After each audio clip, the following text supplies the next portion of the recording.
I guess, how many cars did your father have when you were 5? Yeah, small cars, yeah, many. Okay. Toys, but did he have an actual car? No. He didn't even have a car. No. How many cars do you have right now? I don't know. Yeah, it's true. He doesn't know. Imagine having so many cars that you don't even know how many you have. Cristiano Ronaldo doesn't just collect cars, he builds shrines to them. His garage isn't a parking space, it's a fortress of wheels that would make even billionaires stop and say, really? All this for one man? At the heart of his collection sits the Bugatti 110, a machine so rare only 10 exist worldwide, and one of them has his initials stitched into the headrests. Price tag, around $9 million. That's not a car, that's a small stadium with a steering wheel. And that's just the start. Right next to it, a Bugatti Chiron. Another $3 million flex with a top speed that makes speed limits look like suggestions. This isn't the kind of car you drive to training. This is the kind you start once a year, rev for Instagram, and then shut off before the oil even warms up.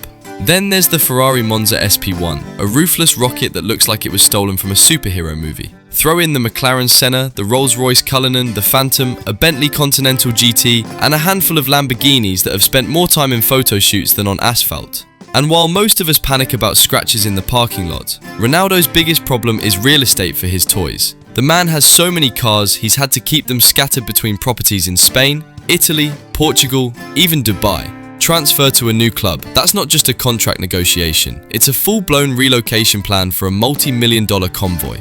But what makes this collection so insane isn't just the price tags, it's the way they're used, or rather, not used. Some of these hypercars are essentially museum pieces. Tires go flat from sitting too long, batteries die before the next season even starts. Their biggest journey is from the garage to a climate-controlled storage unit. Take that gold-wrapped Lamborghini Aventador, the one that screams "look at me" from 2 blocks away.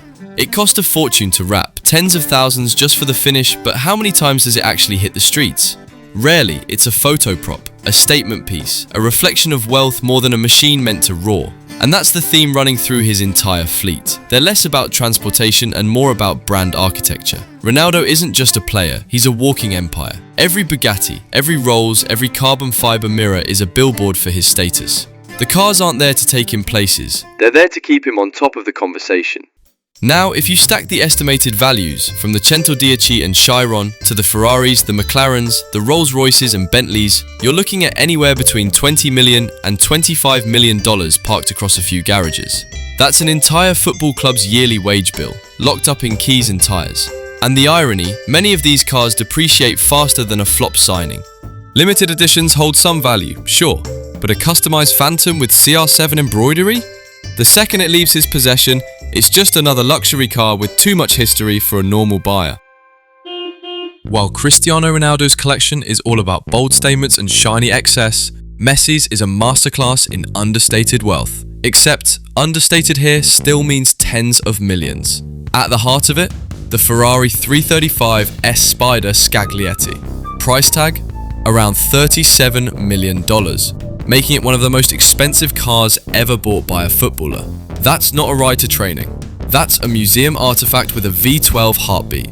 It's the kind of car that doesn't park. It gets stored behind glass, guarded like a trophy. Then there's the Ferrari F430 Spider, one of his long-time favorites. It's not the rarest, but for Messi, it's a symbol. Simple, fast, and elegant. Throw in a Maserati Gran Turismo MC Stradale, a Pagani Zonda Roadster, valued around $2 million, and suddenly his collection starts looking like the guest list of a billionaire's private track day. And while most players flex their wealth with gold wraps and neon paint, Messi's style leans classic. Deep blacks, silvers, whites. Quietly expensive, without the screaming, look at me vibes. It's the kind of collection that lets the badge do the talking.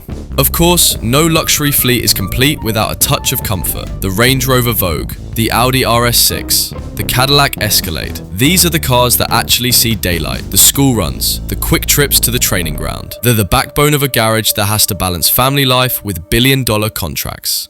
But even Messi isn't immune to the occasional "why did you buy that?" purchase. His Pagani Zonda, rare, exotic, and practically allergic to speed bumps, has barely touched a road. It's loud, impractical, and so low it probably needs a prayer to get out of his driveway in Miami. Add it all up, the vintage Ferrari, the Maseratis, the Audis, the Cadillacs, the rare exotics, and you're looking at a collection worth between $30 million and $50 million, depending on the market. That's the GDP of a small island, sitting quietly behind automatic gates. What's fascinating about Messi's garage isn't just the price tags, it's the contrast to his public persona. On the pitch, genius, decisive, unpredictable. Off the pitch, calm, calculated, almost reserved. His cars mirror that. Powerful, fast, but rarely loud for the sake of noise. And here's the kicker. Some of these cars have become as famous as his left foot. The Ferrari 335S alone made headlines when he reportedly outbid Cristiano Ronaldo for it at an auction. That wasn't just a purchase. That was a statement. In the never-ending debate of GOATs, even their garages duel like rivals. The irony? Just like Ronaldo, most of these cars are barely driven. Between training, family, sponsorship shoots, and matches across the globe, they're more props than vehicles. Tires flatten, batteries drain, and the most action they get is a photo session on Instagram.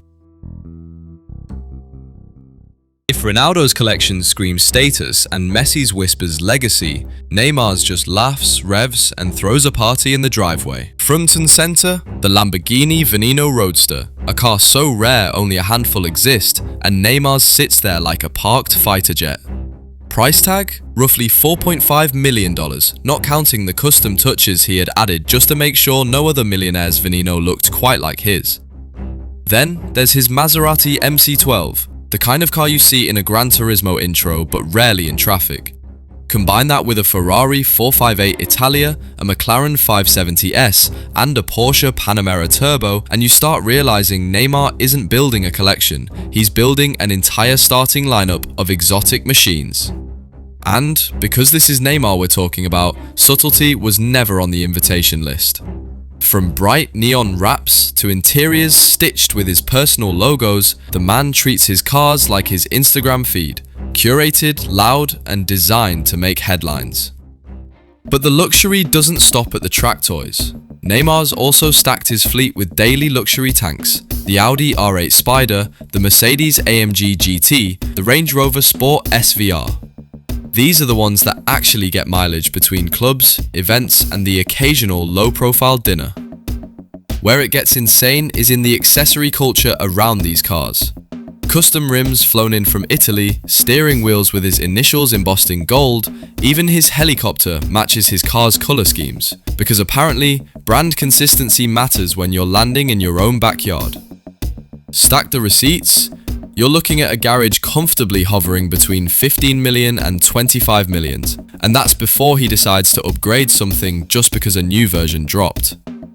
The wild part? Half these cars spend more time idling than moving.